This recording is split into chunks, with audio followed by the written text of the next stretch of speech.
Them on. Jimmie, first of all, how are you? I'm doing great. I'm so happy to be here, and what an incredible experience. I was here in 23 driving, but to be here as a fan and soak it all in, it's such a special, special weekend. What do you remember about driving here through the night? Mulsanne straight, can't see much. In the distance, you can see the corner, for the chicane that's there. And the history that's behind everything that it deserves to be. And like being a kid, I felt like a kid in that moment, living it. It's just the most incredible thing. And what do we see you doing? Are you just here purely as a visitor, or are you here with Cadillac, or what are you up to? Just here as a fan of the sport, lover of the sport. Our team Legacy in NASCAR has an affiliation with the Jota team. And so just here in support and loving being a part of this. Now, you put a good friend of our radio show Limited back in a car. We saw Dario Franchitti racing one of your trucks quite recently. That was so much fun. Dario gave it such a good run. I hope I can bring him out of retirement again soon. Maybe even Marino, even though he doesn't have the hair.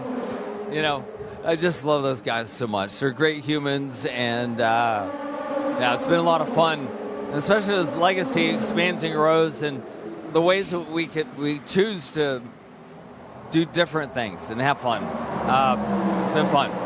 Jimmie, thank you very much for your time. So much fun. Appreciate you. Thank you. Thank you. Yeah.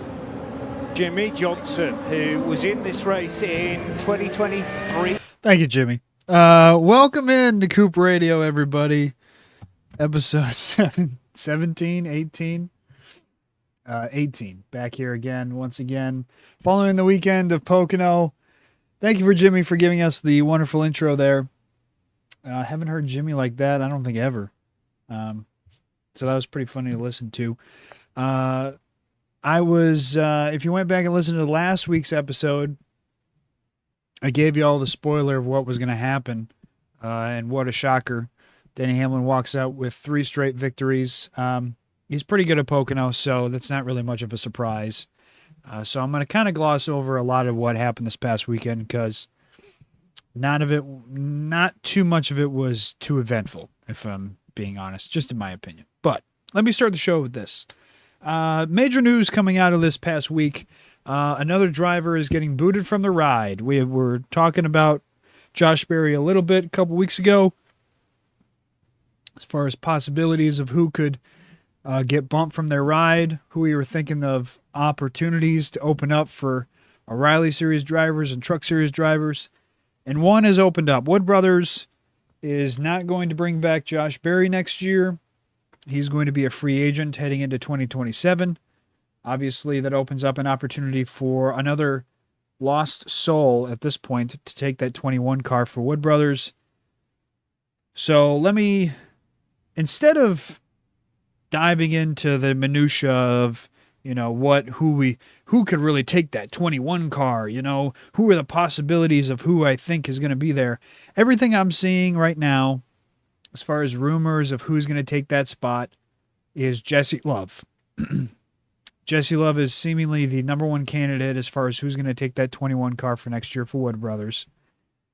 And look, we have now seen this song and dance with this particular team for many, many years now. Most of my life, the 21 has been just a mid to bottom level team year in and year out.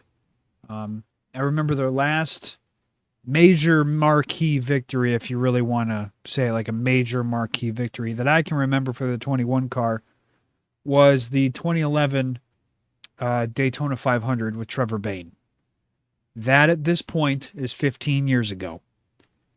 Even back then, the 21 was again a mid to low level team. This is not exactly a marquee opportunity for anybody.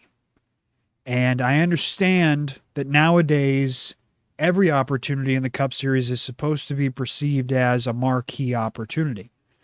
There's only 36 charters available. There's only 36 consistent rides every single week. The sport sells you that the Cup Series is supposed to be as even of a level playing field as possible to give smaller teams an opportunity to really take a shot at the big three. But as I've covered in previous episodes, and I will probably continue to cover, since the 2000s came, it has been pretty much a 3-horse race. Besides a couple of random smatterings of Stewart Haas, Furniture Row, and Roush Racing very long ago, over 20 years ago at this point, besides those few minuscule events, it has been a Hendrick, Gibbs, Penske championship after championship after championship between those three teams. And Wood Brothers has obviously that alliance with Penske, so you would think that, out of the Ford camp, maybe Penske would allow the Wood Brothers to maybe have a little bit better equipment to really compete a little bit better. If you look at the hierarchy of the Ford camp as a whole, your immediate thought and, the number one team really is Penske. They've, over the last how many years of my life, they have shown that they have been the number one Ford team up and, obviously after Dodge left. But once Dodge left and they went to Ford, it was more so they were pretty much the number one Ford team for a good amount of time. And they still are today. Even with the struggles over the last how many years of Joey Logano and Austin Cindric really just pulling that team down as far as being consistently fast, Ryan Blaney has shined through year after year and been the most obvious, best, and fastest car pretty much on a weekly basis. Now, as of late, you could say, well, RFK has kind of closed that gap, and they're pretty much right there on the whole. Buescher is consistently top 10 every single week. Preece has decent runs every now and then and is usually just as fast. And yeah, Brad is pretty inconsistent as well himself, but he can also find the random bouts of speed as he is a former champion, obviously. So you would kind of think in your head, okay, Penske's the number one team. Sure, they've struggled here this year, but if you want to look at the longevity of their Ford run, they've really been number one with a bullet. And then you obviously see other teams like Hendrick with their now alliance with Spire. Spire has that connection with Hendrick Motorsports, and therefore Spire very much so benefits from that. I mean, they have jumped every other Chevy team in the Cup Series, again, besides Hendrick. They're right there with them. They're pretty much even this year, and if not even, just a single step behind them. They've jumped Trackhouse by a country mile. They've jumped Hayek, and they've jumped every other Chevy team. Jumped Haas, jumped everybody. You look in the Toyota camp, this last weekend is a prime example. Having a affiliation with Gibbs has shown that 2311 has been very fast, has been very good, having that affiliation. And even previously to 2311, Furniture Row ended up winning a championship off of their alliance with Joe Gibbs Racing. So alliances with these big teams, you would think would produce fast cars and good opportunities. But that has not been the case with a single car team in Wood Brothers. So you have to ask the question, why? Why is it that all these other teams that are getting affiliated, opportunities with Hendrick Motorsports and Gibbs are very much so benefiting from it, and yet Wood Brothers is floundering and has been floundering for a long time? As far as having the exact reason, that's up to the people that are in the shop to answer that question. I'm not privy to that information. But the only thing I can assume is that somebody, not the driver in this case, somebody in that equation or a group of people in that equation are just not living up to the expectations. Or the affiliation with Penske is not as beneficial. whether it's Penske not giving Wood Brothers as much as, say, a Hendrick Motorsports would give Aspire or a Joe Gibbs Racing would give a 2311. Or maybe the affiliation isn't as helpful, isn't as fruitful in the sense that team's not that good. Team's not as good, I should say. Maybe we are overlooking this idea that, yeah, Penske has won championships over these last how many years? Joey Logano's won 3, Ryan Blaney's won 1. But really, they've been living off the coattails of just barely skating into the championship 4, and then, yeah, they got something figured out when it comes to Phoenix, and so then therefore they benefit from that one particular track that they are usually pretty good at. Now, I think that Ryan Blaney is the exception to this. I think that either he is so good and has gotten so good that he's been able to overcome some of the Penske's shortcomings, or they just have something dialed in with that 12 team that just makes it work. And when I say something dialed in with that 12 team, I more so mean not really much with the actual pit crew, but more so behind the scenes, the engineers, the guys building the cars, the setup guys, the crew chief, something there is maybe making that car a lot better than the 22 or the 2 is. Or again, like I said, maybe it's just the person piloting the vehicle. Now, I don't want to sit here and poo-poo on probably Jesse Love's opportunity to drive the 21 next year and say, hey, you got no shot. But I mean, at the end of the day, you have no shot. If we're just going to be totally honest here. I don't think that anybody who is in the O'Reilly series or the truck series, who's a young guy trying to make his way up through the ranks, if given the opportunity to drive a Cup car, should say no. I don't think that anybody ever should. Even if it's a Rick Ware racing car, I don't think that you're in any position to sit there and go, no, I'm all good. Thank you, but no thank you. Any opportunity, in my eyes, is a good opportunity. Is it a guarantee that if you take this opportunity, that maybe next year there might be a better one? Sure, that's always a possibility. But there's also a possibility that you get this opportunity, you say no, and then next year, not only is there not an opportunity in the Cup Series, but the opportunity that you have in the O'Reilly Series or the Truck Series falls through. And it's no longer there. Sponsorship falls through. And you're not good enough to be given another opportunity, or better yet, maybe you are good enough and still no sponsor materializes, and now you're just either stuck taking a step back into a lesser car, or you're even stuck taking a step back into a lower series. How quickly somebody can go from trucks, O'Reilly Series, Cup Series, back to O'Reilly Series, back to trucks. That is a possibility of you making that move up and then down. So yeah, would you probably prefer, if you're Jesse Love, maybe would you prefer the 33 or would you prefer the 21? That's a very valid question.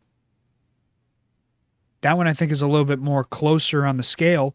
I think in most people's eyes, they would take the 33 because it feels like within their camp, besides a few people, they're probably a bit more committed and a bit more stable, you would think, than a Wood Brothers. Like I said, in my entire life, the Wood Brothers has not been successful. In my entire life. I mean, looking at the list of their drivers of the last, even just the last couple of years, the last couple of drivers that have piloted that 21, it was Matt DiBenedetto X amount of years ago. He got that opportunity, I think, because of the flash of what could have been, or maybe the talent that he may have possessed that he had in the Levine family racing number 95. He had that one Bristol race that he almost won. He got that opportunity, and yeah, there was some good runs, some not so great runs. And then eventually he got removed and sent down to the O'Reilly Series to run some O'Reilly Series races or Truck Series races. And Harrison Burton took his spot because, again, Harrison showed promise in the O'Reilly Series in that 20 car for Joe Gibbs Racing. And there was no room in the Cup Series for him at that time, Harrison Burton, that is. So he went to the 21, and he raced there for a couple of years, and he was abysmally awful. Abysmally awful. And then he won that one random Daytona race, and it didn't matter. He was booted from that ride and then given the opportunity to Josh Berry, who has now had a couple of years and now is being passed over as well as there's fireworks going on outside my house. I don't know why. It's June 15th. Why are there fireworks? I don't care whose birthday it is. They're not important enough for fireworks. Anyways, so Josh Berry gets this opportunity for a couple years, and now he's going to be removed, and now Jesse Love will get this opportunity, probably for a couple years, and I'm sorry, but at the end of the day, he'll probably be removed as well. Is it fair? No, but this is the reality of the Cup Series now. You either produce now, quickly, quick, fast, now, or we'll find somebody else who will try to do that. We'll move on from you very quickly. There's only a few teams that are able to and willing stick around with somebody for an extended period of time, and usually it's the teams that run very well. The teams that don't run very well and are mid to low level pack every week, they don't have time to sit around and hope that you figure it out in a couple of years while you wreck their cars and finish terribly. They need you to somehow, some way produce decent finishes by their standards, decent finishes every week to try to make the team stay in the black and not go into the red, really. And I like Josh Berry. I think he's a great racer. But I think that another one of these people that are O'Reilly Series for life is Josh Berry. Just like I think the Riley Herbst is. Now, I don't know if Riley Herbst will be in their Riley Series next year. He might be in the 84. But there's a lot of these guys that I just don't think are talent level wise made for the Cup Series. Josh is already 35. I'm not saying, oh, he's 35, he's washed, he's no good, but it's the opportunity of saying, I don't know if Wood Brothers is looking this far into the future, but do we want to take a chance on the young 21-year-old who's shown promise in the O'Reilly Series? By the way, just as much promise as Josh Berry showed when he ran in the O'Reilly Series. Do we want to take a chance on the 21-year-old who maybe has just as much potential and just as much talent as Josh Berry does right now? Or do we stick with the 35-year-old for a little bit longer in the hopes that he gets us a couple more wins? It's almost like Josh got to the party too late. And in some ways, by no fault of his own.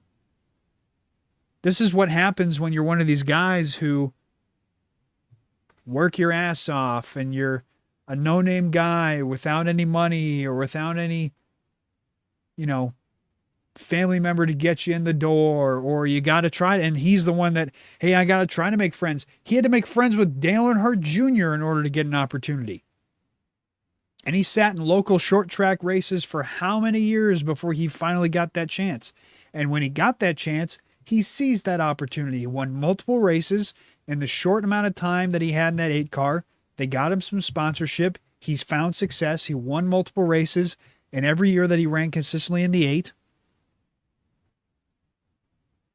was somebody that Hey, maybe possibly could have won a championship if the cards fell a little bit better, considering it's the playoffs. Didn't fall his way. He gets an opportunity in the Cup Series because he's shown talent and he's, one of those good, hardworking guys from the short tracks. He wasn't one of these silver spoon guys who get opportunities because of daddy's money or whatever. And it didn't work out. And a lot of it, I think, is because, again, that type of a path of doing it the right way, quote unquote, hard work and dedication, he didn't really get to the show until he was like 30. All these other guys are getting in the door at 18, 19 years old. Jesse Love, everybody's already saying basically, yeah, the guy's Cup ready if he's ever going to be Cup ready. And he's only 21. It's an unfair game to some people, but it's the fact of life. When you get into your 30s, especially your mid to late 30s, people start to look at finding the next young thing. And if you aren't still producing, if you're not Denny Hamlin out there winning 3 races in a row at 45, if you're not still producing, unfortunately, they're going to try to find somebody else. Look at Alex Bowman. There's a reason why Alex is getting shuffled out. It's because he's almost 30, if not 30 already. And he's won 8 races in 8 years. At some point, it's, this seems to be your peak. This seems to be as high as you can go. Well, we're going to try to find somebody else who maybe can go a little bit higher in the next couple of years. And hey, we're willing to eat shit for a little bit longer because maybe the young guy's probably cheaper. Don't have to pay him as much.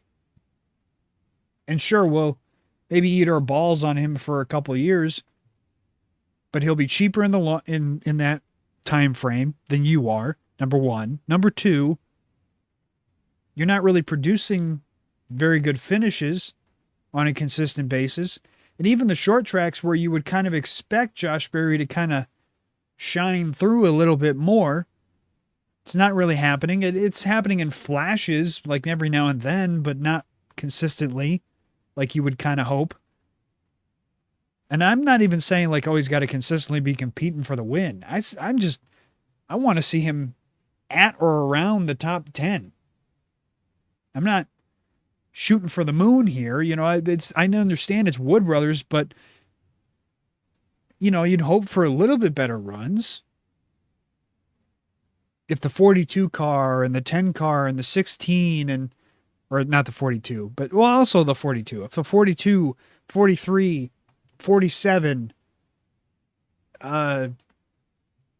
if all these other smaller teams, if they can every now and then just hit something right and get a good finish, then why can't you? Why can't we? What are we doing wrong? Well, unfortunately, the easiest and quickest thing to try to really change something up is to get a new quarterback in there, is to get a new driver in there. It's the easiest and quickest thing. So the 21, good luck to Jesse Love, but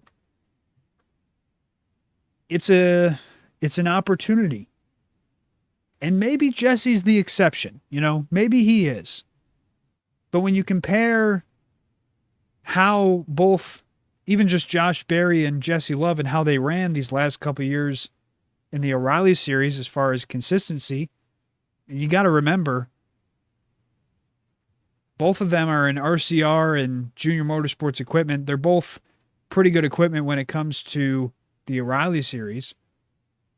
In 22 and 23, those last couple of years for Josh Berry in the O'Reilly series, 22, he had three wins, 20 top 10s, 11 top 5s, led 350-some laps, finished 4th in the points. Second to last year here with Jesse Love, he won 2 races, 9 top 5s, 22 top 10s, just under 300 laps led, and he won the championship. Average finish for Josh Berry was 10th, basically 11th. It's 10.8. What was Jesse Love's average finish last year? 11.1. 12 the year before in 2024, where he won one race there, 7 top 5s, 18 top 10s, 8th in the points. You know, and this year, hey, I'll give him credit. This is his best year for sure. This year so far for Jesse Love. He's already got 6 top 5s, which is almost matches what he did 2 years ago. 3 short of what he had last year. He has 10 top 10s already through his 17 starts. He's already blown well past the amount of laps led that he had in the previous 2 years. And he has, about the same average finish. He has actually right now the exact same average finish that he did last year, 11.1. And again, comparing that to the numbers that Josh Berry had in the 8 car, again, Junior Motorsports equipment, RCR equipment, somewhat comparable. I mean, nowadays it's Junior Motorsports and they're a million years ahead of everybody, but somewhat comparable. They're kind of just the same guy. So I understand the move from Wood Brothers' perspective. Hey, if you look at the landscape of prospects out there, it's kind of slim pickings at this point. You're going to pick Sam Mayer, you're going to pick Sheldon Creed, you're going to pick Carson Quaffle, you're going to pick, somebody from the Truck Series, Elaine Riggs, Chandler Smith.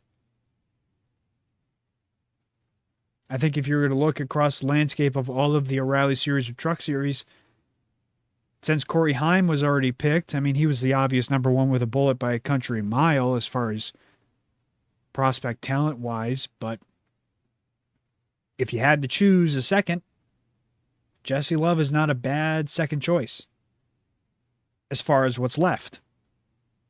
But I just don't believe that over these next probably 2-3 years that he might be in that 21, I just don't believe that thing is all of a sudden just going to turn around and, oh, wow, I mean, Harrison Burton wasn't the guy, Josh Berry wasn't the guy, Matt DiBenedetto wasn't the guy. But now all of a sudden it's, Jesse Love's the guy, though. I just don't buy that. And it really isn't an indictment on Jesse. It's more so an indictment on the team. The team as a whole is the problem. I don't think that Harrison Burton is very good. I think that, again, he's an O'Reilly Series driver. And Josh Berry showed flashes, but I think he would have needed another couple years, really, to figure out this Cup car versus what he's had to drive the last how many years in the O'Reilly Series. Jesse, it's going to be the same thing. He's going to need multiple years just to figure out the car. He's been so used to driving this O'Reilly Series car. Look at Connor Zilic.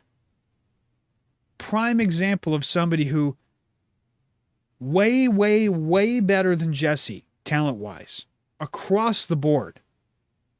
Some people might argue that. I'm sorry. He won 11 motherfucking races last year versus Jesse Love's what? 3? 2? Sorry, 2. And just because the championship goes to Jesse Love, it's the playoffs, who fucking cares? It doesn't mean anything to me. Connor was a million times better than anybody else in the O'Reilly Series. Not even a question. He was the best prospect coming out of this past season. For sure. And look at how much he's struggling. He's, dead last the last 3 weeks? You want to talk about the exact opposite of Denny Hamlin finishing first the last 3 weeks. I think Connor's finished almost dead last the last 3 weeks. And it's been a complete struggle this entire season. Do I think that Connor Zilic is a bust and that he's untalented and he just got lucky or something like that? Absolutely not. It's this car is so different than the O'Reilly Series that it takes such a great amount of time to not only get used to the car and change everything that you've had to learn in order to make yourself faster in the O'Reilly Series. Not only do you have to do all that, but now you have to get yourself to where you're used to this car, change how you drive. Oh, by the way, all these other 35 guys in the field have been driving this car for at least a couple of years and are used to it by now, way more used to it than you are. Now you have to try to close that gap. Now you have to try to close that gap, not only in a not so great car, but in a year where, again, Trackhouse has taken an even bigger step back than they had in previous years. Besides SVG pulling out these random good finishes, it is clear that this year, more than any other year, Trackhouse has fallen. We'll talk about Ross later in a minute, but I mean, it is clear that that team has just taken a gigantic step back. And so, yeah, it's going to take Connor probably multiple years, and it's not even going to happen next year. Look how long it took for Ty Gibbs to get used to it. Ty Gibbs is another perfect example. By the way, in really good equipment. He was one of the fastest guys in the O'Reilly Series when he was down there. He got to the Cup Series. How many years did it take him to get used to the car? He's just now, finally, after all these years, now getting used to the car, running well, finishing the top 10, won a race, finally finding speed. This is a long process, and only a very few amount of people have been able to pick it up like that. Honestly, it seems like obviously the Truck Series is a better opportunity for guys to get more used to the car quicker. I don't know if it produces better guys overall, but it allows guys to maybe get used to that car quicker because it's something closer to what they've been driving. This is not going to be a short process for Jesse. It's going to take a very long time if he is the choice in the 21. And by the way, even if it isn't Jesse and it's somebody else random in the O'Reilly Series or the Truck Series, it doesn't matter. The process is still going to take just as long. It's still going to be just as hard for anybody else. Because again, not only are you starting from scratch, square one, having almost no time in this car, and now you're going to have to, again, if you're an O'Reilly Series driver, completely change how you drive as a whole, how you race as a whole. But now, oh, by the way, all the other 35 guys, like I said, have at least X amount of head start on you as far as finding speed in this car.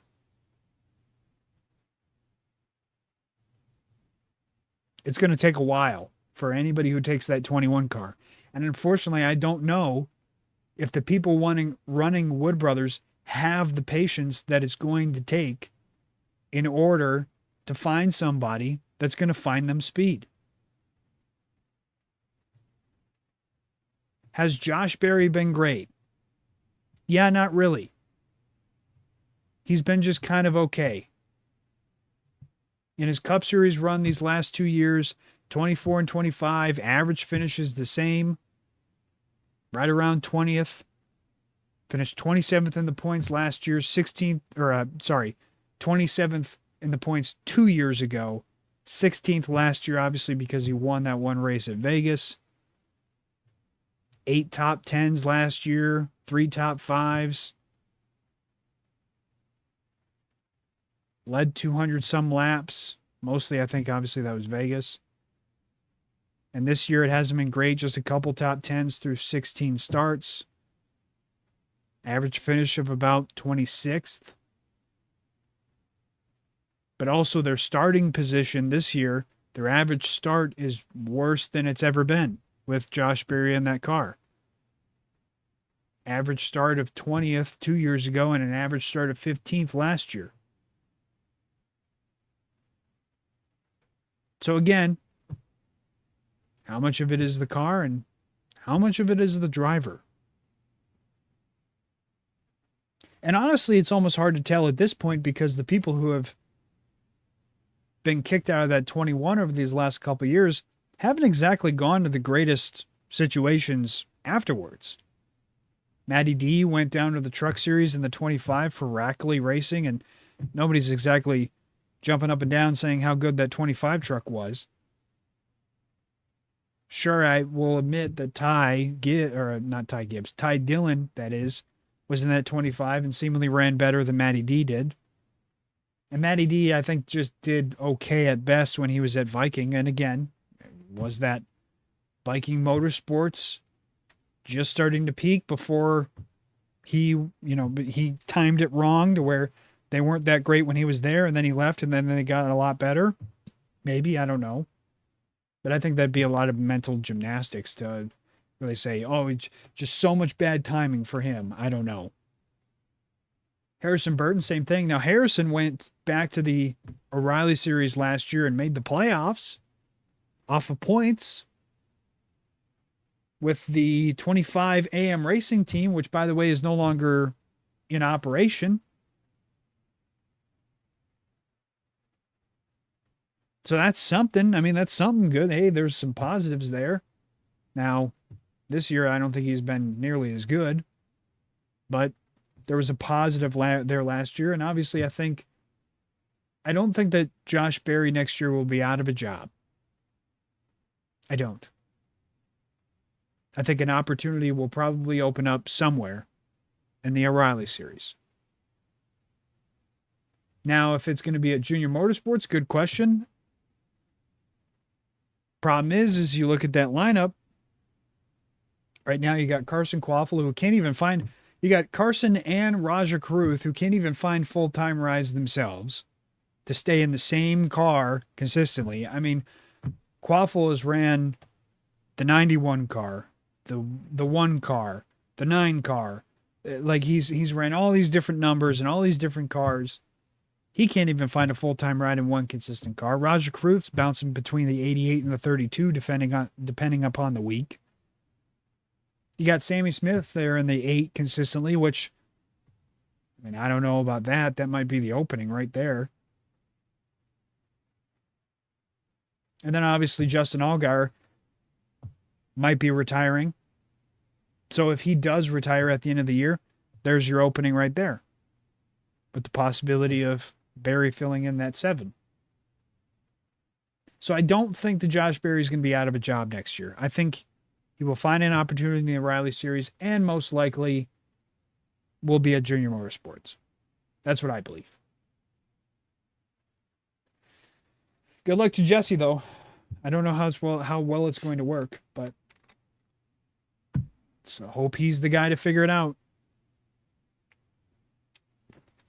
I spoke about Ross a minute ago. I wanted to play this clip quick. This is the problem of doing the shows on Monday, or recording on Monday, I should say, is Dale Jr. Download comes out Tuesdays. And a lot of the clips on it drop Tuesdays. So if Junior goes and says something during the week, I don't hear about it until the same day that my podcast goes up. And so then there's times where he says something that I wanted to hear what he had to say. And then I want to react to it. So this is, a little bit late, but this is kind of somewhat relevant still. Here, let's listen to what Dale had to say on his podcast last week. Everybody believes that after Darlington and Rick Hendrick got in Ross's ear that it really changed him. Not how it works. No. That's not how it works. Now, it's not easy to have it's not easy to have a conversation from Rick when he's like, stop doing this. You do it. You stop doing it. So what happened? So did he? What happened? He stopped running into Rick's cars. Yeah, why? Yeah, because Rick told him. That's what he just said. I know, but that didn't change him as a race car driver. Ross Chastain is still Ross Chastain. He's still that same guy that if you give him, he's just decided, look, when my car ain't good enough, I'm not going to create problems for myself. He had a hell of a lot more Hocevar in him before that conversation. Yeah. You wait till his cars get good again. He's Dude. not going to be an with a slow race car. But when his cars are good, he's going to be same old Ross. He's just smart enough to know not to creating headlines or any waves when his car's not good enough to do much. Don't be the story for all the wrong reasons and be slow. Everybody. I don't know about that. I think he really has changed. And here's the reason why. So, yes. Is it obvious that Trackhouse has gotten a lot worse? Like I said earlier, this year especially, they've been a lot slower.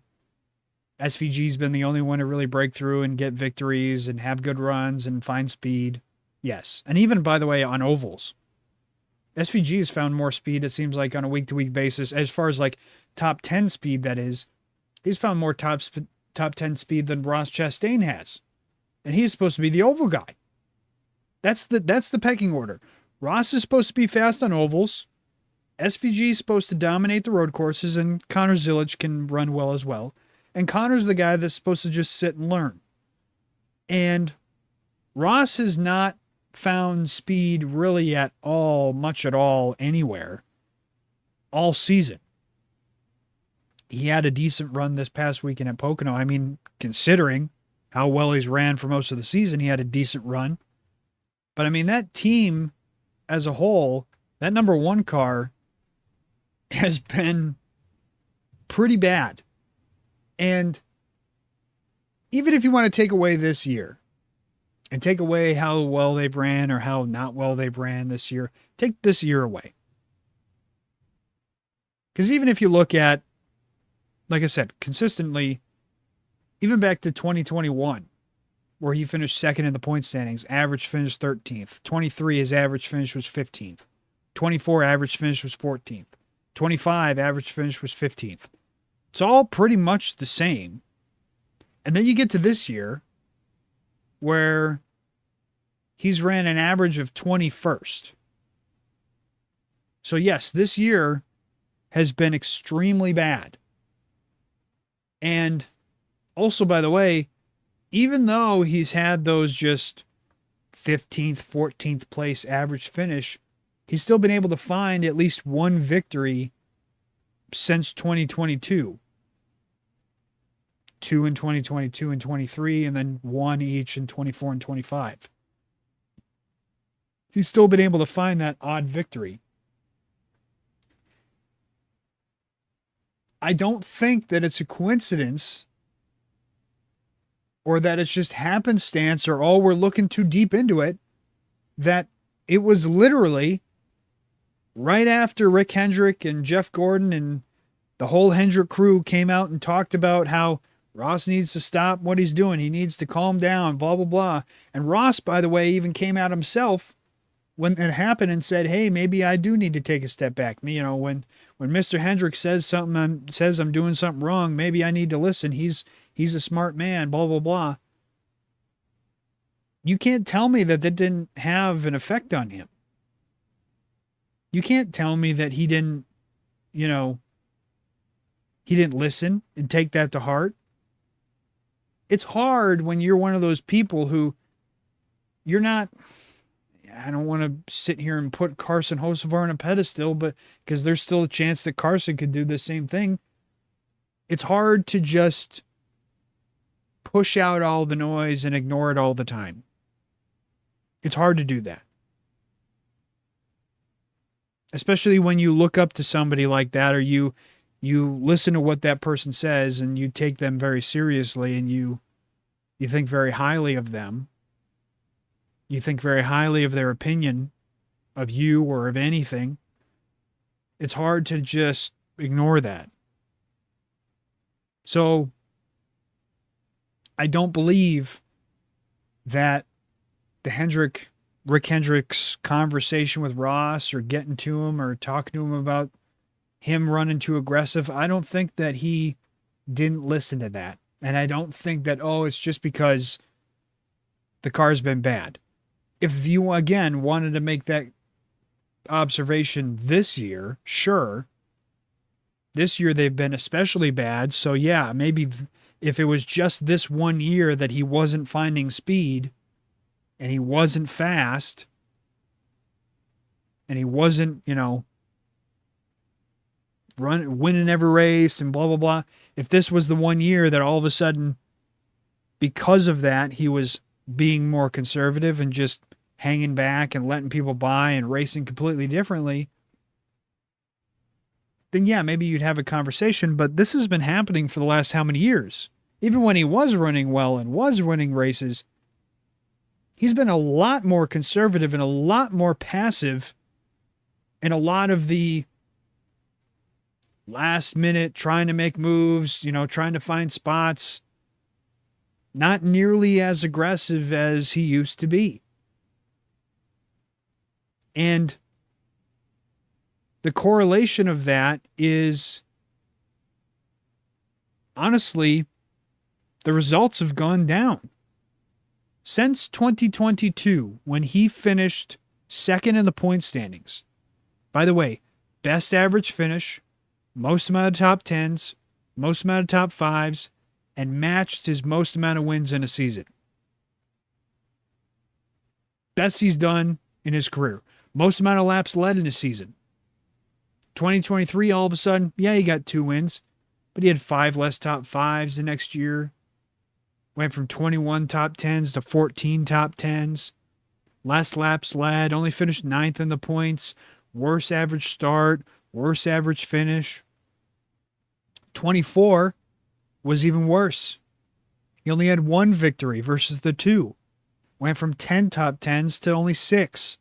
Had only the same amount of top 10, had only 10 top 5s, or went from 10 top 5s to 6 top 5s in 2024. Had the same amount of top 10s. Had less than half as many laps led from 23 to 24. Finished 19th in the point standings. Had, again, only a couple of decimal points, but still, worse average start. Had about the same average finish. 25, same thing.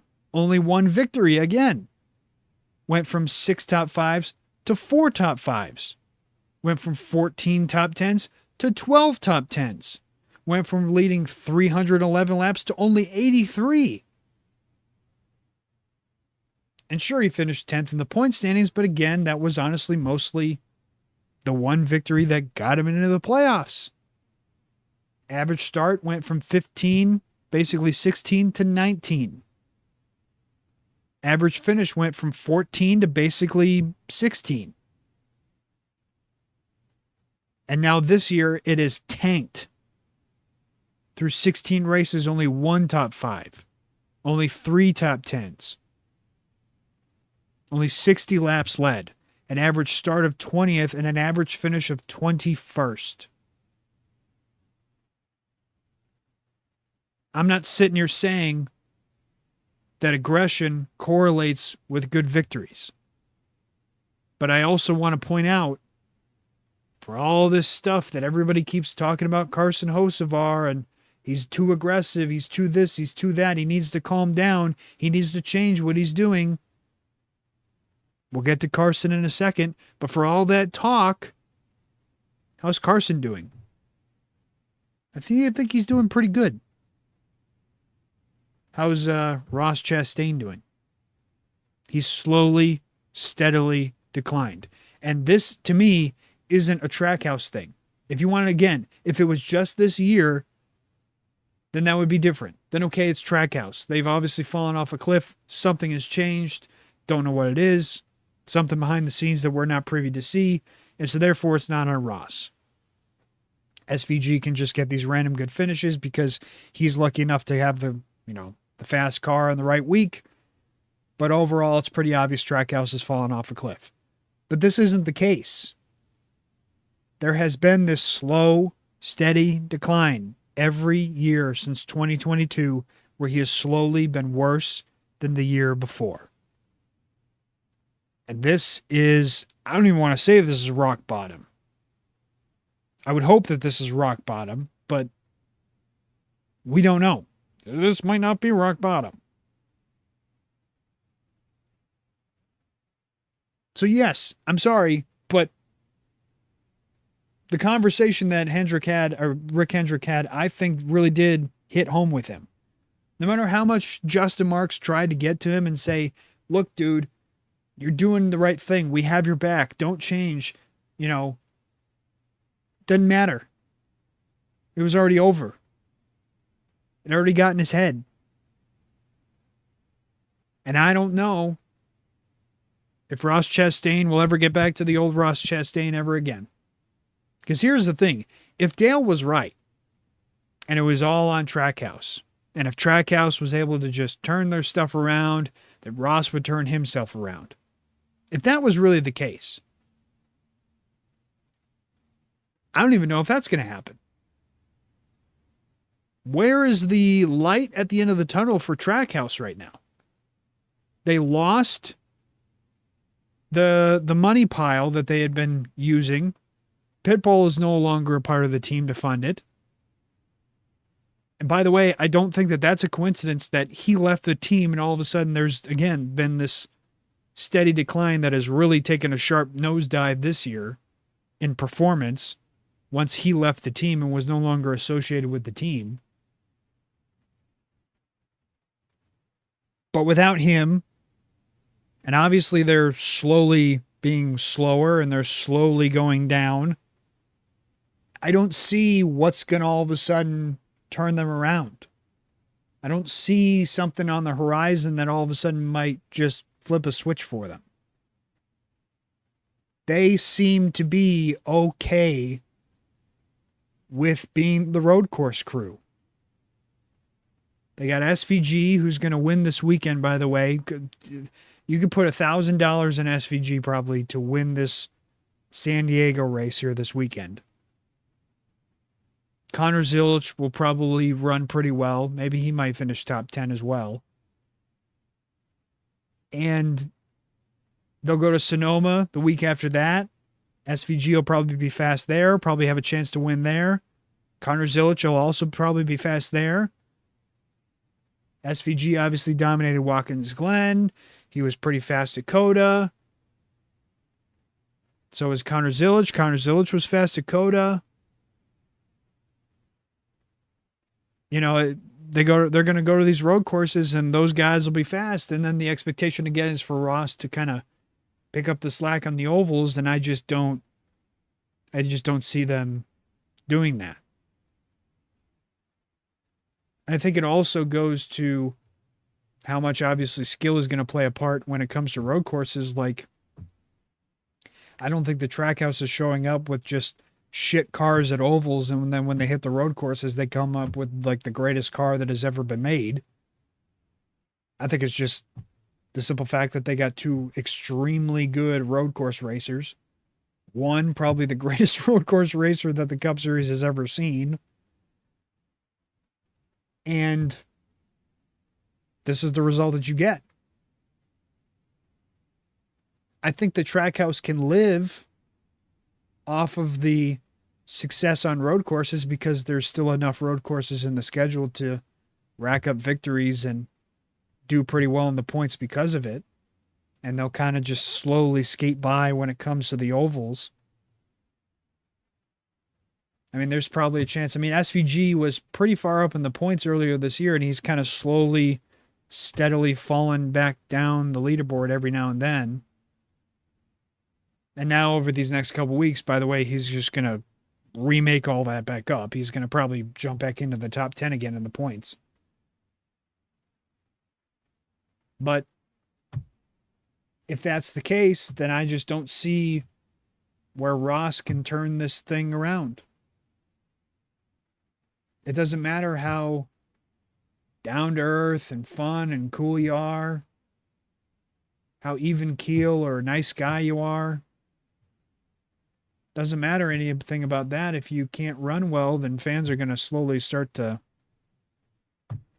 kind of forget about you.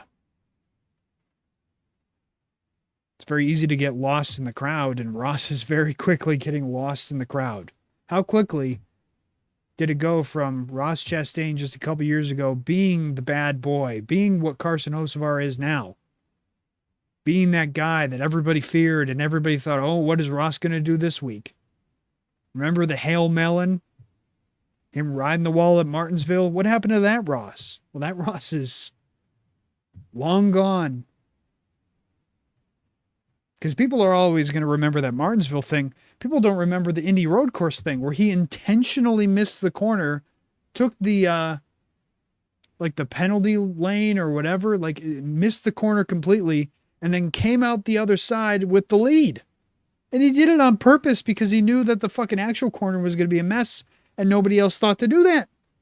Where's that Ross Chastain, the innovative guy?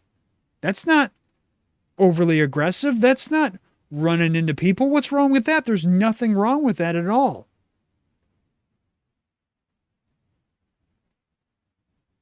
It's thinking outside the box. But what happened to that guy? I don't know. Seemed like that guy's just kind of gone. And I don't know if it's coming back. Speaking of aggressive, though, there was a clip from this past weekend's Prime pre-race broadcast that's kind of going around that I wanted to play. Talking about our famous, or not famous, well, he is famous, but our favorite driver here on the show. Let's listen to what Brad Keselowski this past weekend had to say about our old boy Carson Hocevar. Well, you know, when you come in the sport as a new driver with the talent that Carson Hocevar has, you're going to make some mistakes. Some things are going to happen. The challenge I see for Carson is there's only so long you can get away with this, and we keep saying this, before it comes back to bite you. And this is something, too, that I just don't understand. And this idea, because here, I'll stop here, and I'll play this other clip that Junior said. Now, there's more to that clip with the Brad Keselowski one. But coming off of what Brad just said there, there's only so much you can do before it comes back to bite you. There's only so many times you can hit people before somebody's going to do something back. Okay, let's listen to what Dale had to say about this same topic. This is coming off of Michigan, by the way.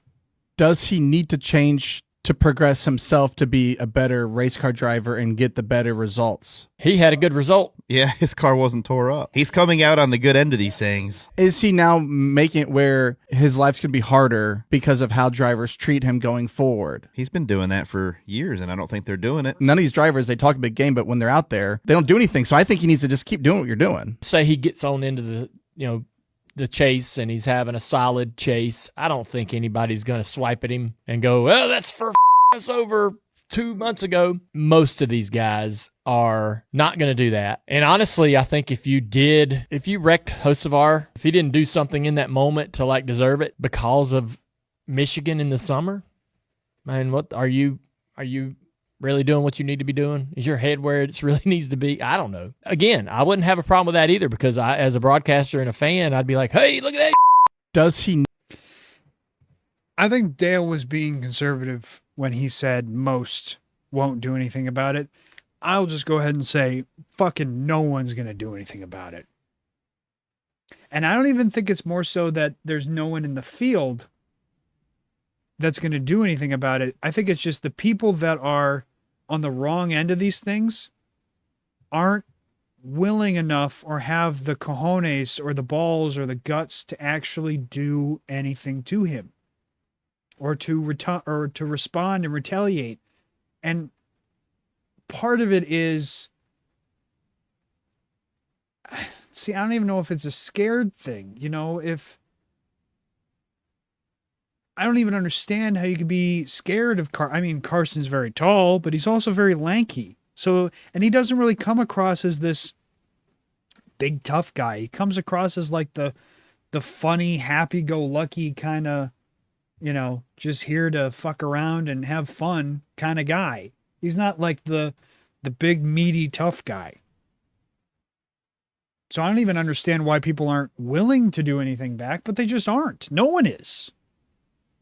And as a fan, it is frustrating to watch. And so when you're constantly the bitch on the ends of these things, when you're constantly getting the bad end of it and you don't ever really do anything back, it's hard to then turn around and be like, yeah, I'm with John Hunter Nemechek on this one. Yeah, I'm siding with Noah Gragson on this one. Yeah, I'm really going to side with Cole Custer on this one. Or I'm really going to side with, every other frickin' driver in the field on this one who is on the bad end of it, who sits there and again does and says nothing. You know what's funny? I think probably, and maybe I might be wrong on this. I feel like, yeah, maybe Noah might do something because he's shown in the past that he, tried to punch Ross and got fucking lit up for it.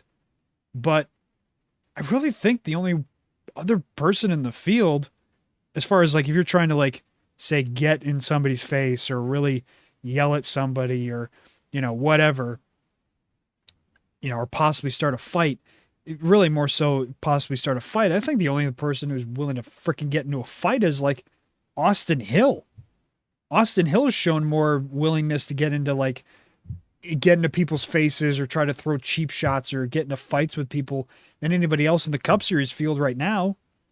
Maybe Denny Hamlin if you really got under his skin and really just blew him off. Or maybe a Joey Logano if you really got under his skin or really just blew him off. Maybe some of those guys, but like Chase Elliott, no. Christopher Bell, no. Maybe Ty Gibbs if he keeps his helmet on, but not really, no. Ryan Blaney, no. Like any of the guys that you're really going to be competing with at the front of the field is more what I mean. None of these guys are really fighters. None of these guys are really willing to really give it back. I mean, there's only been small, and I mean very small flashes of times where even guys have retaliated. The Chase Elliott thing at, what was it, Charlotte, where he just right hooked Denny Hamlin. That's one instance out of a million other times that Denny's fucked with the guy. I mean, remember Martinsville? All he did was just yell at him and get in his face about it. Like he didn't really do anything back to him.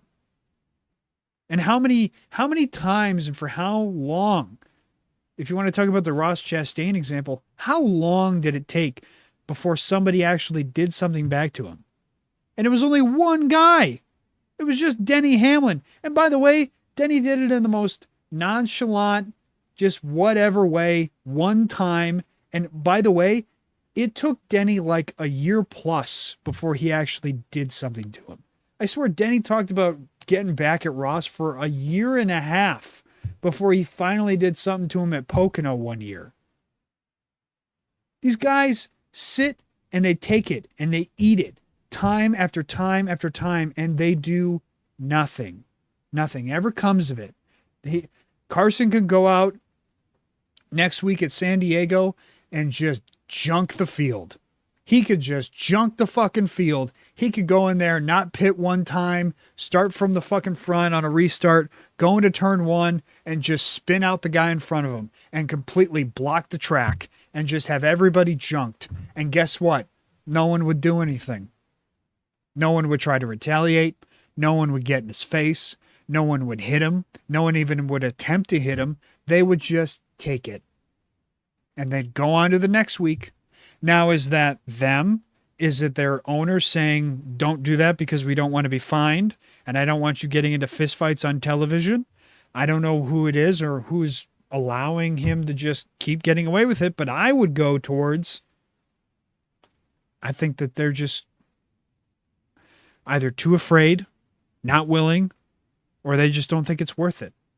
And to me, at that point, if you're on the last one, if you just don't think it's worth it, then what the fuck are you doing out there racing if you don't think that fighting for your team is worth it? That's the only real reason why Carson is really doing it. It's not, I don't believe that the way that Carson is racing and the huge aggression. By the way, the 9-car pileup that he had at Michigan was a mistake. He made a mistake. There was no malicious intent behind it of like, oh, I'm just going to fucking turn John Hunter here to just take out a couple of my competitors so I can, have a better shot at winning. I don't think that that's the case. I think he literally just misjudged it and just made a mistake. But if you're that upset by it, do something about it. There's been how many other people who have been on the bad end of things, and I swear I think there was only one instance which might have been like last year, with like him and like, who is it, like Zane Smith or something, like some random person, random Joe Schmo, they were just beating and banging doors a little bit, but there was really nothing to it. And they were, at that point, they were running like 25th or 30th or something like that in the race. So it really didn't mean that much, or really didn't do anything. But again, if you have such a problem with it, then fucking do something about it. You can be like Bubba, and you can say something to him, and you can talk to him. But by the way, Carson probably sat there and listened to Bubba and just went, yeah, whatever, man. He probably looked at him in the face. He was, oh yeah, I'm really listening to what he has to say. But on the inside, he's like, yeah, whatever, dude. I don't care. Whatever. Because at the same time, you got to believe that his owner, his crew chief, everybody behind him at Spire is going, dude, this is the best that we have run ever. This is the best we have ever run in the entire existence of this team. We, for how many years, ate shit and were awful. We were the low bottom tier team in the Cup Series for how many years? It was us and Starcom when they were still around, with Quinn Houff as like the bottom of the bottom in the Cup Series. Okay? They are like, do whatever the fuck you want. Do whatever the fuck you can to keep us in contention and keep us having opportunities to stay in the chase and try to make the chase and maybe get a couple more wins while we're at it. Because obviously it's working. It's working.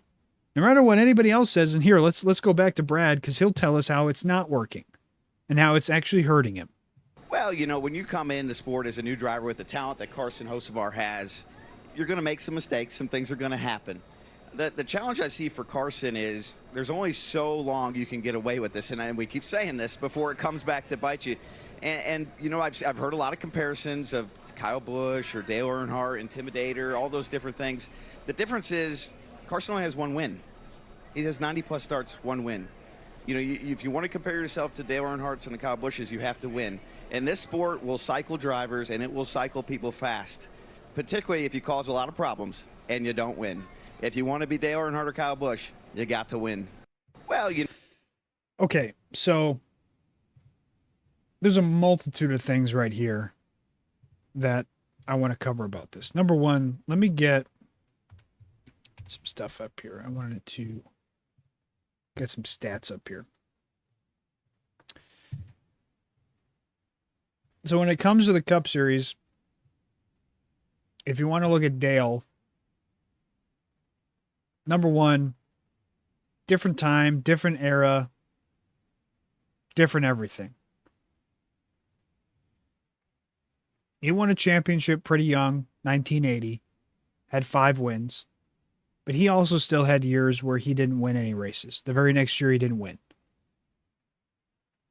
And there were still plenty of years there, 83, 84, 85, only a couple wins. Decent running in the point standings, but nothing too spectacular. Kyle Busch in the Cup Series. His first full-time season, won a couple races. 06 and 07 won one each year. Still 10th in the point standings, 5th in the point standings. 2008 was when he really turned it around, obviously. Had 8 wins. 09, 4, 10, 3, and obviously, the rest is history. You know the story. The number one thing, if you want to make the comparison, and here's the thing, the main reason why everybody's making the comparison to Kyle Busch and Dale Earnhardt is because those are the only real big examples you can bring up as far as trying to make the comparison of how people drive. And really, honestly, by the way, I haven't heard too many comparisons to Kyle. I don't really see the comparison to Kyle. Kyle was more so, I never really imagined Kyle as like this super overly aggressive driver. honestly, my impressions of him were he bitched a lot and he complained a lot on the radio and he complained and bitched a lot in interviews and was a very snarky ass dude, but never really that too hardcore aggressive on track. Honestly, what's funny, you want to make a comparison to anybody else who they got a decent opportunity and they were rubbing people the wrong way and pissing people off. You want to make that comparison to, to Carson Hocevar of who the comp of that is. The dude talking in this video. Anybody remember those years of Brad Keselowski getting into multiple fist fights in the same night? I remember him. I remember he has two of the most infamous fights in NASCAR history. Maybe not the most, but one of the most infamous fights. He has the one at Charlotte where he not only pissed off Tony Stewart on the cool-down lap because he hit Tony while trying to hit Denny Hamlin. By the way, tried to hit Denny Hamlin, missed, then came down pit road, not only hit Tony Stewart and Matt Kenseth, but while trying to hit Denny, and then he hit Denny, and then Tony Stewart ends up backing into Brad Keselowski, destroying his front end. Brad goes and finds Denny Hamlin in the infield, yelling at him, getting into a verbal altercation with him. Then all of a sudden, Brad's walking down in between two haulers as a camera's following him, and what's this yellow flash that goes running by? Oh, it's Matt Kenseth, who then runs up, grabs him, tries to put him in like a headlock or something. They get into like a fight. They have to get separated. And then obviously there's the even more infamous one where Brad made some aggressive three-wide move between Jeff Gordon and Jimmie Johnson, and then Jeff Gordon ended up on the back end with a blown tire. Jeff Gordon went to go try to confront him on pit road, tried to get at him, couldn't get at him. So then Kevin Harvick, that is, literally pushes Brad right into Jeff Gordon's arm. So then Jeff Gordon can get a hand on him and try to pull him in to try to see if he can hit him or something. And then there's this big dog pile. Like, you want to talk about a guy who spent how many years of his young career pissing people off and making extremely aggressive moves and making moves that only benefited him and really hurt other people. And how did that work out for Brad? Oh, it won him a championship. Granted, under dubious circumstances where maybe he probably wouldn't have won the championship had it not been for Jeff Gordon and Clint Boyer. But besides that, he won a championship out of it. And then, funny enough, same thing like Ross, the aggression goes down. How'd the results go? Oh, the results got worse. Got worse to the point where Penske had almost kind of given up on Brad, realizing in kind of a way that he was kind of washed. And I knew the writing was on the wall that he was done at Penske the minute that they went and took Paul Wolfe away from him and gave him to, who was it, Ryan Blaney or Logano? It was Logano. Gave him to Joey Logano. The minute that happened, the minute they made that move around and they switched around the crew chiefs and they gave the championship winning, really good crew chief Paul Wolfe to somebody else, it was over. Brad was over. This is the same thing with Jimmie Johnson. The minute he lost Chad Knaus, it was over. He was never going to win another championship ever again. And it was almost Hendrick's subtle way of saying, yeah, we're moving on from you. We're going to give the A1 tier crew chief, the guy who's very, very good still, to somebody else. So what's funny about Brad sitting there going, well, you can't do that forever. It's going to catch up with you. Well, I mean, Keselowski is the one person in this scenario who probably should be talking about being overly aggressive. He spent his very formative years finding success doing these same things, making overly aggressive moves that he inevitably benefited from, that he ended up finishing okay in that What was it? Was it Texas? I don't think it was Texas. That the incident between him and Gordon happened. Whatever random mile and a half that was, it might have been Texas. Whatever random mile and a half that was, he ended up okay. He ended up just fine from that. Jeff Gordon was the one who was spun out with a flat tire on the backstretch because of that. So at the end of the day, I think if anybody here shouldn't be talking about, hey, maybe you should back it off, I think probably Brad, out of the 4 people I see on this panel, is probably the one person who shouldn't be chastising somebody about that. And again, here's the other thing. Because Brad wants to make the comparison and talk about everybody else comparing him to Dale Earnhardt and Kyle Busch for some reason. Well, you got to win. What did I say for the last how many weeks? And what did I say on this show? It's a 3-horse race. It's the big 3, and then there's everybody else. It's been Penske, Hendrick, and Gibbs winning the championships about 80 to 90% of the time for the past 20 plus years. They have owned this sport. They have been constantly the best team, getting all the victories. If it's not Penske, it's Gibbs. If it's not Gibbs, it's Hendrick. If it's not Hendrick, it's Penske again. Randomly every now and then, RFK gets a random victory here. Spire gets a random victory here. 2311 all of a sudden has been the one to emerge this year and get a couple of victories. By the way, that gap that Tyler Reddick had on Denny Hamlin, yeah, that thing is gone. That 100-plus point gap that he had is now closed.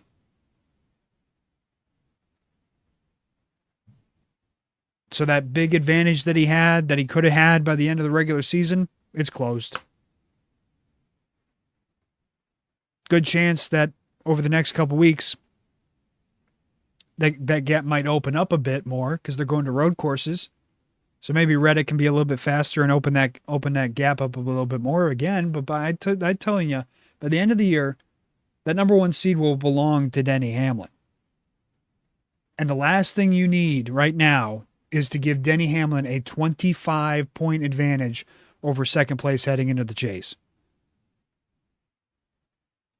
If there's anybody right now that could try to find as much consistency as Denny, it's probably Chase. And Chevy as a whole doesn't have the consistent speed that the Toyotas do. Even though that they have somewhat closed the gap or tried to close the gap, the Toyotas are still the fastest. They have been all year long. So again, even though Spire has gotten a lot better than they originally started, believe you me, it's a dog race. It's a mess to try to get that car to consistently find the speed every single week. They're still getting secondhand data from Hendrick Motorsports. You still think Hendrick is giving Spire their best? You think they're handing them over all the things that they have to offer? Or do you think that they're leaving some key things out to try to make sure they still, again, have the advantage over Spire and that they're the ones still winning? They're the ones still finding more speed. They're the ones still in line to win the championship in the Chevy camp.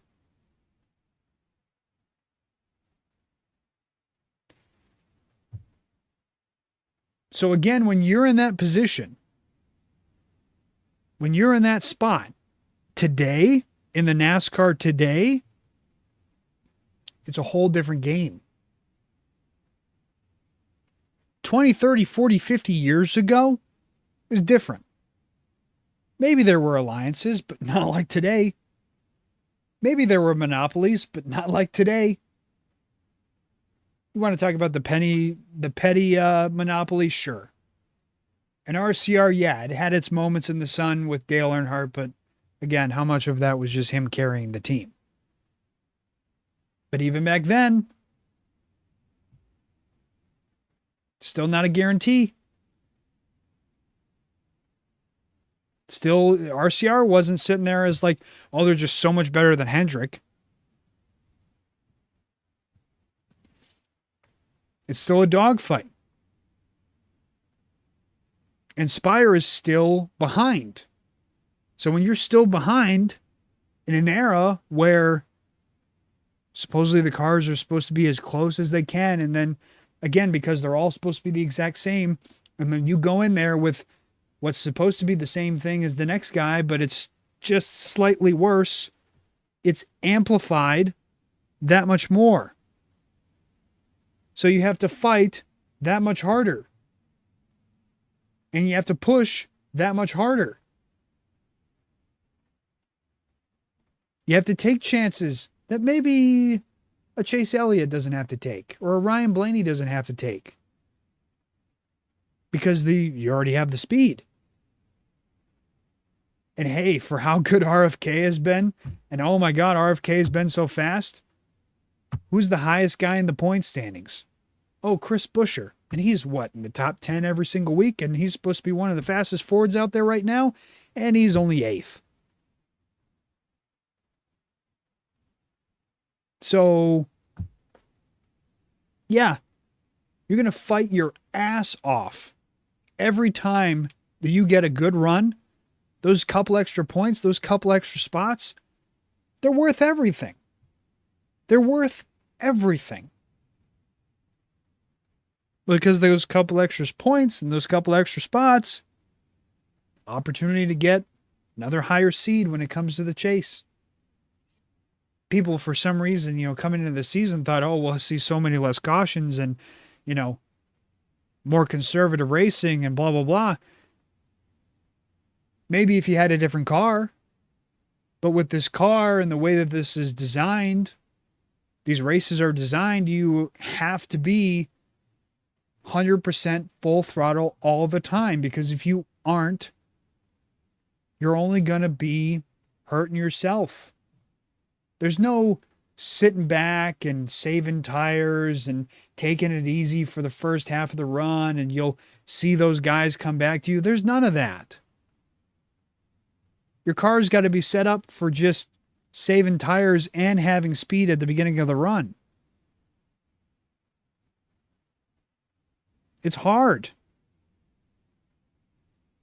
You can't be slow to start the run and, we'll really make it up at the end. No. Because the stage will break it up, number one. Number two, the car isn't designed to see comers and goers like we used to. When you go to 1.5 miles nowadays, what happens? You're not using the brakes. You're pretty much, if not full throttle, you got throttle in it the whole time. When you go to Kansas, is anybody really fully out of the throttle? Nope. When you go to Vegas, is anybody really fully out of the throttle? No. Charlotte, well, maybe Charlotte's the exception. You go to Pocono, it's all about momentum. Can't sit back and really take it easy and let people by. That dirty air is a son of a bitch. It'll destroy you if you try to pass the guy in front of you. Guy can just sit there and aero block you for the next 20, 30 laps to end the stage, and all that tire that you saved was for nothing. So yeah, somebody tries to pass you, you got to guard your spot as best you can. It's not about being conservative. It's about playing defense the whole time. It's not about being aggressive or conservative. It's about playing offense and defense. Offensive, I'm going to try to take this run and get by him. And then the minute you get by him, you're immediately on defense and you're aero blocking. You're blocking as best you can to try to just keep the spot.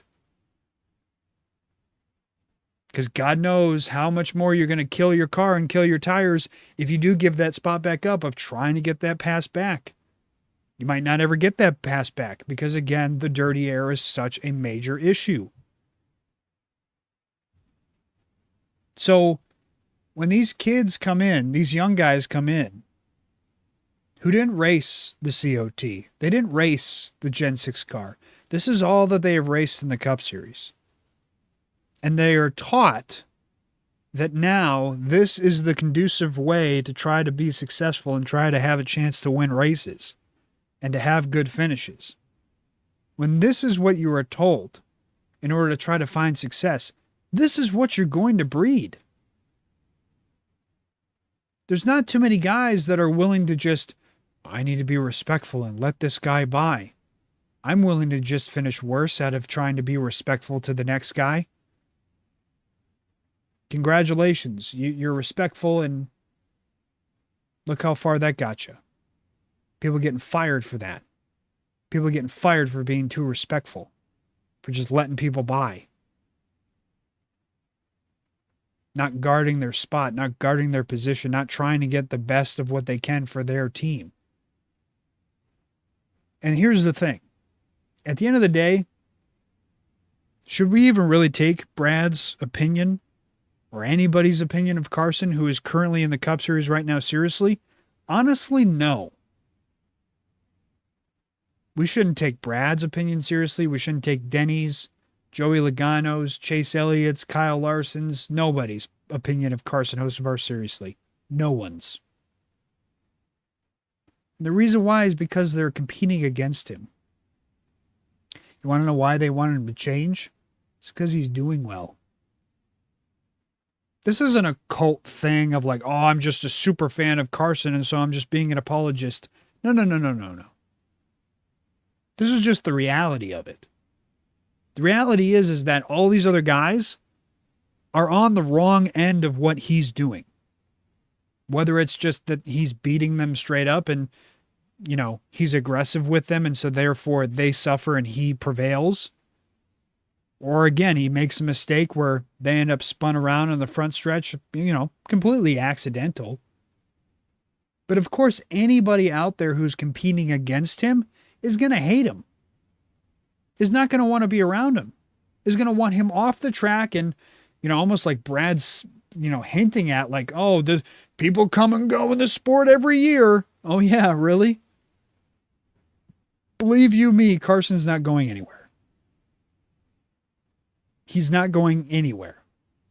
He is too hot of a commodity, and he is doing too well with what he is given to go anywhere else but right where he's at in the Cup Series.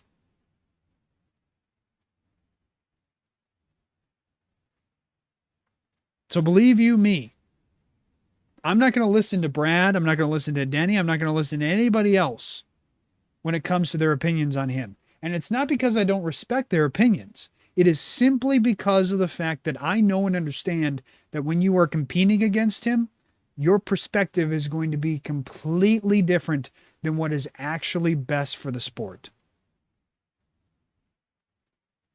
These guys, a lot of the time, they have the right opinions in mind when it comes to what's best for the sport, what's best to move the sport forward.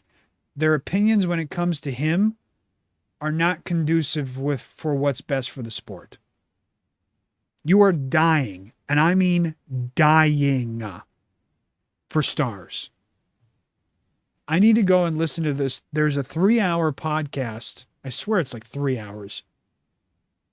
That Tony Stewart did not too long ago with some random guys who I'd never heard of in my life. But there's a lot of clips from that, from what I've seen, that are worth listening to. And he's brutally honest about the state of the sport. And in one of the clips, he talks about the fact that there's no real stars in the sport. You have your almost subcultures of fans within the sport, guys who are Denny Hamlin fans or Joey Logano fans or Chase Elliott fans. And people in the sport might say like, oh no, that Chase Elliott fandom is not just a subculture. There's a lot of fans there. Well, guess what? At the end of the day, there's not a lot of fans of NASCAR in general. So anybody who's a smaller section of NASCAR fans that are Chase Elliott fans, it's a subculture. But there are these subcultures of fans of these specific guys who are just good. You know, the Kyle Larson fans. It's a small group of people. There's nobody from the sport right now, truly, that you could put on somebody's talk show or somebody's TV show or some news thing or, somebody's YouTube video or whatever, anything on television, there's not really anybody from this sport you can put on anything that will actually draw viewers, that will actually draw attention, that will actually get people interested. This is the whole argument that I have about Cletus. We unfortunately need people like him because there's nobody in the O'Reilly series, there's nobody in the Truck series, and there's nobody in the Cup series that's very interesting. You have all the same people who have the same personalities who aren't jumping off the screen to grab casual viewers to come back. So to try to sit here and once again take somebody who possibly has the opportunity to maybe do that, not saying it's a guarantee, but there's the chance, there's the possibility that he could go out and grab casual viewers and bring them back, and your immediate reaction is to try to stop that fire, try to put that out, try to subdue that, try to be like, no, this guy ain't going to be around for very long. This guy's a flash in the pan. This guy's just, he's just making a ruckus and we shouldn't pay attention to him. We shouldn't like him. We shouldn't care about him. Just push him to the side.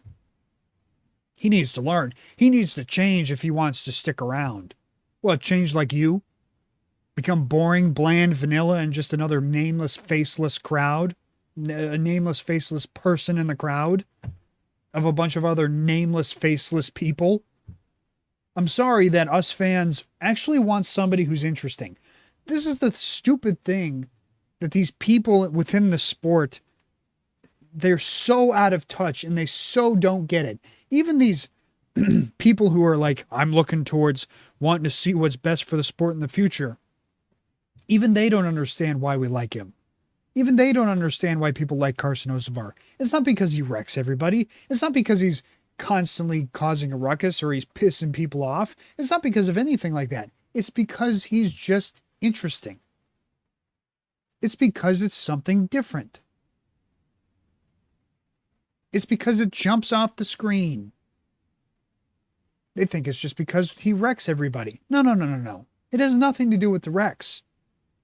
The wrecks are an effect of what the actual cause is. And the cause is that he's just different.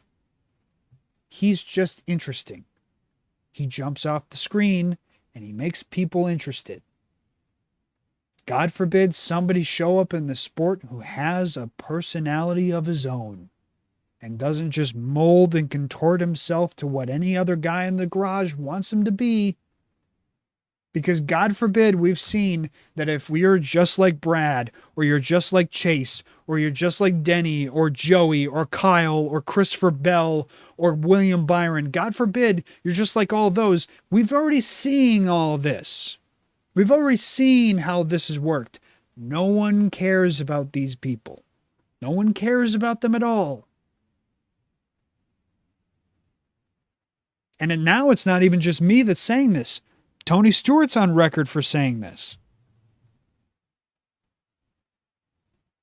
And I got to be honest, I think there's a reason why Tony got out of the sport and just said, fuck this, I'm done.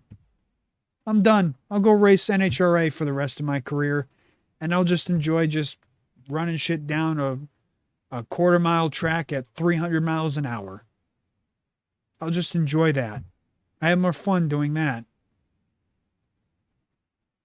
Not having to deal with this bullshit, stupidity that just frustrates me because I see that they're making all the mistakes that they could possibly make, and yet when I point it out to them, they don't want to listen. And they don't see the mistakes they're making. There are actually fans that think that the sport would just be solved. All the problems of the sport would be solved if we just went to Prime full time. If we just went to Prime full time, we didn't do Fox, we didn't do NBC, we didn't do TNT.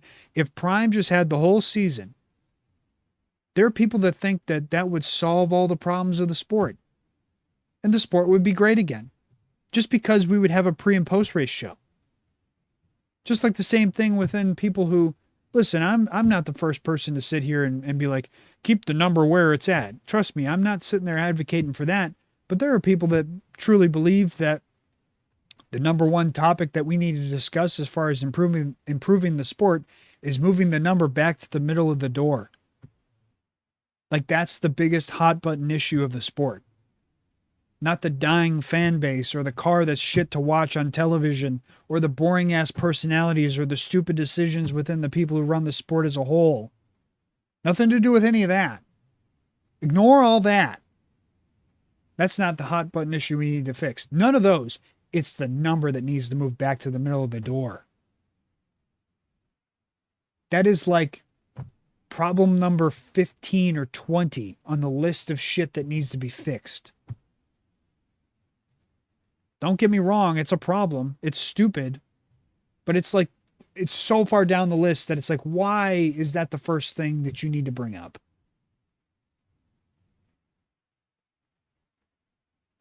But no, somebody who might actually positively change the sport and positively bring in casuals and positively help you. By the way, help you. He inevitably is helping you because he is bringing in more viewers, therefore more monetary opportunities for ads, more sponsor opportunity as a whole for the sport because he attracts more sponsors to the sport as a whole. If I can't sponsor Carson, I can sponsor somebody else who will be close to Carson, who's maybe associated with Carson. Attracts more ads, more ad revenue. Where does that go? To all of you, to all the teams. Helps everybody. We got this charter system for a reason. It's supposed to help everybody. Even pieces of the pie to every other team. You're welcome. No. Short-sightedness. He's hurting me right now. He's hurting other people. He's causing wrecks. He's making mistakes. We need to snuff that out right now. He needs to be more like me, like I am right now, running an average of 15th to 10th on a good day, never sniffing a championship ever again, and might miss the chase, which, by the way, has 16 motherfucking drivers in the chase. That is too many goddamn people. There are only 10 who are worth the shit, and he isn't even close to that.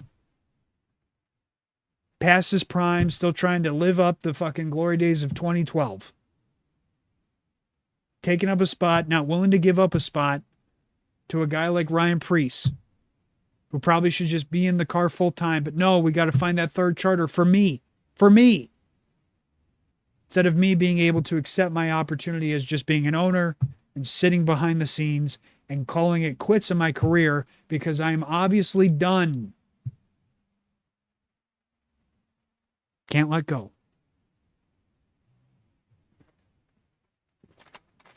But no, he needs to be more like me. All right, let's run through this past weekend. Pocono, I don't have too much comments on Pocono itself, but I wanted to say this. I don't understand. I mean, I get it now that I'm thinking about it, but for the longest time, I never understood how Pocono was a consistent sellout. You know, when I was younger, I always thought Pocono was boring. It's a very large track. Guys get strung out, especially before, stages. Guys would get out to 10, 12 second leads and they'd be the fastest car. So no one's competing with them. So you're trying to find the interesting battles within the crowd. But again, the track is so big that everybody gets spread out. So there's not a whole lot of close racing at any time. And so Pocono was always a very, not even very, extremely boring race to watch. It was almost like, a road course when I was younger. It was kind of just like a skip. But it's always seemingly been a sellout. And this year, again, it was supposedly a sellout That crowd in the front stretch was full. And I've never understood it. And to me, I think it's partly lack of races. They get one on the schedule. If I'm not mistaken, the last 3 weeks have all been sellouts. And I don't think it's Amazon Prime that's helping the races sell out. I think it's honestly it's the fact that there's only one race on the schedule. There's only one opportunity to see it a year. It's a hot commodity because of that for the people in that area. It's the only chance they get to see NASCAR if they're a NASCAR fan. And so you almost have to buy the ticket if you're going to have an opportunity to see it. There's not a second Pocono race on the schedule, so it's not like, I'll get them next time around. This is your one shot for the year. I think that helps, but also it's the area in which the racetrack is. That northeast area, I mean, there's not a whole lot of ovals over there. The only other racetrack over in that area, I think, is you got to go to Watkins Glen in New York. Or maybe Dover in Delaware, but, as far as that immediate area, that's all you got. It's a different track. It's a triangle. There's no triangles out there in NASCAR besides Pocono, obviously. But that said, I thought the races were okay this past weekend. Again, it's kind of hard because guys get strung out. Dirty air, especially in the Cup Series, is much more prevalent, and so it's tough to pass. There's a lot of times that you kind of just watch guys running a line in front of them and just try to hold their line. Can't really get much of a run off the corners. Can't use the draft too much because, again, try to go in the corner, somebody just chop your nose, take the dirty air and throw it in your face and screw your corner up for the rest of the time so you can't make any passes. And like Denny even said in the post-race, he's like, hey, if I got sent to the back in this one, I was not going to win this one. Extremely hard to make up spots, extremely hard to make passes. And there's also another reason why it's like, yeah, Christopher Bell sat there 20-something for the whole race, and he had to try to make a big swing strategy-wise just to try to make up spots. Because no one was really going anywhere. It took the whole race for you to try to make up positions. And again, it's the game of the best place for you to try to make up a bunch of spots is pit road and strategy. So for there, yeah, it's tough as a viewer to appreciate watching that race because, again, you kind of walk in with the expectation that it's going to be hard to pass, and who's ever kind of at the front is at the front. And really the only thing that you really saw was like the random guys who had to go off schedule or so off strategy and pit way later to try to make up time. And again, only one guy really made it work very well, and that was Tyler Reddick. Everybody else made up, a couple spots. They made some points up, but most of them, it didn't really hurt them or didn't really help them that much. The O'Reilly Series, again, was the best race.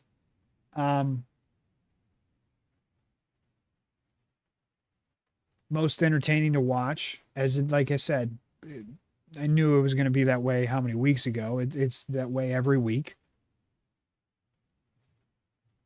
Not surprising that Justin Allgaier won. I think the more surprising thing to me, by the way, Brent Cruz, second place finish. Just as much as I've been on the Parker Retzlaff train of like, this dude's good, he's pretty good. There's a difference in my eyes of like, yeah, I think Parker Retzlaff's pretty good, but I still inevitably, like I said, how many weeks ago, I still inevitably think that he's a O'Reilly Series driver for life. I don't think imagine seeing him get into the Cup Series.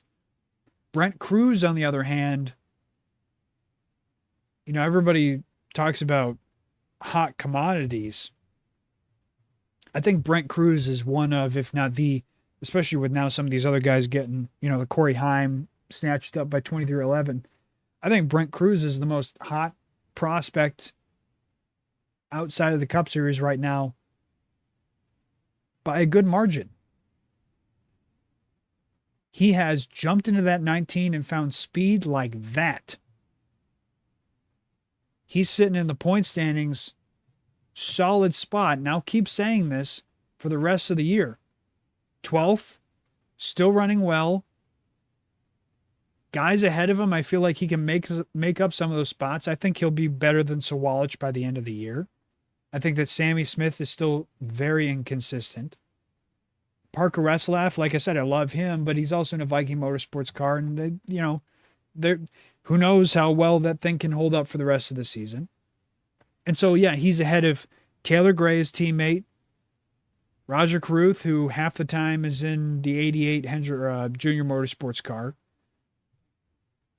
He's only he's literally, what, a few points behind Sawalich.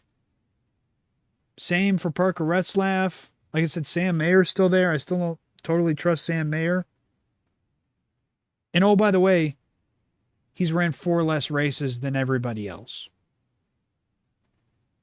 So that's the case, running that well, in a current chase spot right now, running 4 less races than everybody else. And also, by the way, when he's running well, he's running at the front. He's, if not leading, he's second, third, fourth, fifth at worst. He's up there competing. It's not like, oh, he had a solid 8th or 9th place finish. No, he's top 3 on speed. So I think out of all these other guys right now, he's surpassed Austin Hill by a country mile. He's surpassed Sammy Smith. He's surpassed his teammates. I think he's the best guy right now in Joe Gibbs Racing, prospect-wise, for sure. He's past Sheldon Creed. I think he's past Corey Day at this point. I know Corey Day is way higher in the points right now. He's 3rd, and he's got a couple wins. But I've found more consistent speed. I feel like I've seen Cruz have more consistent speed than Corey Day has. He has just as many top 5s as Corey Day does. Again, 4 less races that he's ran. They both have 6 top 10 or top 5s. Same as Jesse Love, by the way, who's probably going to get that Wood Brothers ride, like I said. 4 less races than Jesse Love. Just as many top 5s and only 1 less top 10.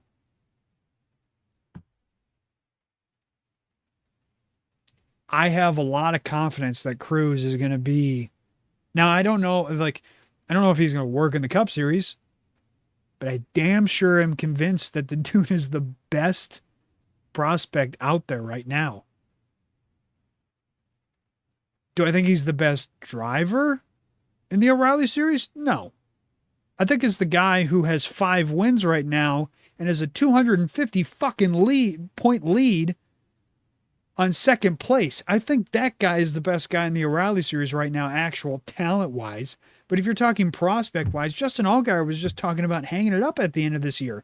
If you want to talk about actual prospect-wise, it's Cruz. At least from what's left. So, honestly, when it comes to this chase, right now, my favorites to win the championship, if you wanted to say, hey, there are 3 favorites, right? You got to pick 3 guys who you think have a legit shot at winning the championship in the O'Reilly Series by the end of the season. I think Justin Allgaier is obviously number 1 by a good bit. I think Jesse Love, if he can clean up some of his consistency and clean up some of those outside of the top 10 finishes, maybe get a win or 2 here this year. He doesn't have a single win yet. If he can get a couple wins under his belt and have a bit more confidence in him. But right now, I think he'd be my number 2 because, again, he is the reigning champion and he is second in points. I think Cruz is number 3. I think Cruz is my third best. Out of everybody that's ahead of him, I mean, he's right there with consistent average finish. He's led laps. He's got a lot of good finishes. If he can keep it up, stay ahead of his teammates, he'd be my third pick right now to win the championship. Cup Series wise, like I said last week, not surprised that Denny Hamlin got the victory. Boy, oh boy, is everybody in Dirty Mo Media this week glazing him. So I'm not even going to talk about that. I'm just going to pass over him. Pass over all that. There's no point in bitching about that. But again, it's not surprising. You know, guys found consistent speed, especially as of late. Winning the last 2 weeks and getting the pole the last 2 weeks, I think has instilled a lot of confidence in him and his team. And again, heading into this week, Pocono is his playground. I don't know if he had 8 wins already. I think he had 7 wins heading into the weekend, but he walked away with 8. Rest of the field, let's put it this way. Rest of the field, they showed the graphic on Prime. He has 8 wins. Rest of the field has 8 wins combined. So it's not surprising that the fastest car, who has a driver who's very good at Pocono, wins at Pocono. So good for him. We're going to pass over that pretty quick because, like I said, there was not really anything too crazy or eventful happen in the race. I think the only thing I'd say is I feel very bad for Zane Smith. I felt very, very bad for Zane Smith. He seemingly had a pretty good run going to start the race and just overstepped it and made one small mistake that just destroyed his race. And I felt very bad about him. But he, out of that front row camp, all of a sudden finding some speed out of that 38 cars. So kudos to him. But I think I'm going to wrap here. I'm going to thank you all for listening. Hope you all enjoyed. We'll be back here again next week, coming off of San Diego. Yeah, I made a great prediction last week about who I thought would win the race. Denny Hamlin, that is. And I was obviously right. I have a pretty good prediction of who I think is going to win this weekend as well. It's pretty obviously going to SVG. But that's not the take I want you to take away from this. I want you to go into this weekend. If you're listening to this at this point in the show, I appreciate you listening, and I appreciate you sticking around this late into the show. And if you stuck around this long, then I'm going to ask you to do me a favor. I want you to look through the glitz, the glamour, the rose-colored glasses that NASCAR will try to put on you heading into this weekend. And they'll tell you how great it is. They'll put all of the servicemen and women in front of you and talk about, this is such a big deal. This is such an honor for us to race on a naval base here in San Diego. What a great event. What a great thing that we're doing here. What a great choice that we made. I want you to try your best to look through all those rose-colored glasses. You know, the same rose-colored glasses that they tried to put on you when they did the Chicago street course race? I want you to try your best to see through all that and see the product for what you actually see. Because now I'm not an expert. And, you know, iRacing is pretty accurate, but it's not totally accurate. So you never know kind of thing. But I tried to race on iRacing the other day, the San Diego street course. And I'm telling you right now, that thing is not conducive for good racing. You are going to get one of two things. One, and maybe, by the way, it probably is actually going to be a combination of both, but I'll say one of two things. One, The thing is going to get single filed, strung out, almost nobody passing, SVG just running away with it. The only times people will make passes is, again, pit strategy, people undercutting the stage to try to make up spots. That'll be the only time that people you'll actually see a change in the running order. And then the rest of the green flag run, people will just, again, follow the guy in front of them. Won't make any passes because, again, the track is not conducive for close side-by-side racing on a road course. The straightaways are too narrow. The exits are too narrow. There's very little passing opportunities on the track, if any. So you will either see a single file, boring ass train for the X amount of laps that they're going to run that thing. And the only time you'll see the change in running order is through stage cautions and people undercutting the stage. Or two,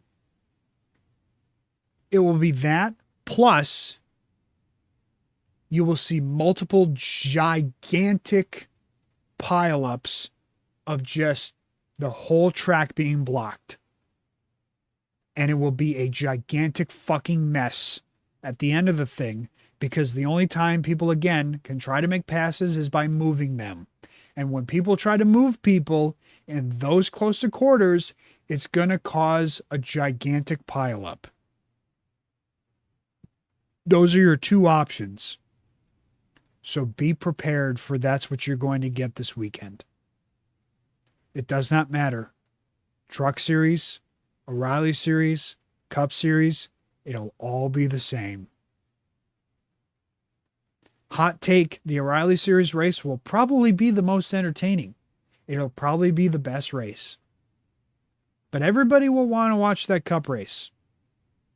And believe you me, I already know how that Cup race is going to go. It's not going to be good. If you thought that the Chicago street course was close quarters and hard to pass, this fucking thing was designed for almost one car to fit in between the walls. It's that skinny. It's that close quarters. It's literally, in some straightaways, it is quite literally impossible to run more than two wide. Literally, 3 cars can't fit side by side down some of these straightaways. It's impossible. So when that's the case, and by the way, that's off like the exit of corners, you know, when you're trying to make passes. So when it's that close quarters and it's that hard to get around that place, by the way, insanely bumpy. So yeah, the monotonous green flag runs probably be broken up by people just flat out wrecking. And they might throw a caution if the wreck is bad enough. The monotonous green flag runs might be broken up by that, but besides that, it'll all just be single file, running in a straight line, nobody passing anybody, nobody able to pass anybody, just trying to keep the car on the track and hold your position. And then when the stage break comes, try to undercut the guy in front of you, and that's the only time you could try to make up positions.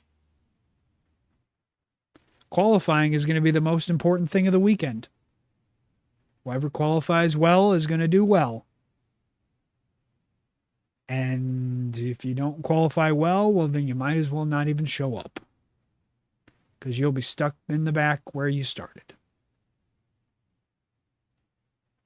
I hate to break it to you, but I hope you look through those rose-colored glasses that the sport will try to paint on you and realize that whatever amount of money that they had to spend in order to race on a U.S. naval base was not fucking worth it. And the shit show that is now and was Fontana, and what happened to that racetrack being the absolute travesty that the sport decided to do, is all that much worse when you see the product that they replaced it with in California. I feel sorry for all those fans in California that enjoyed to go to watch Fontana and enjoyed those races. By the end, it was an amazing product.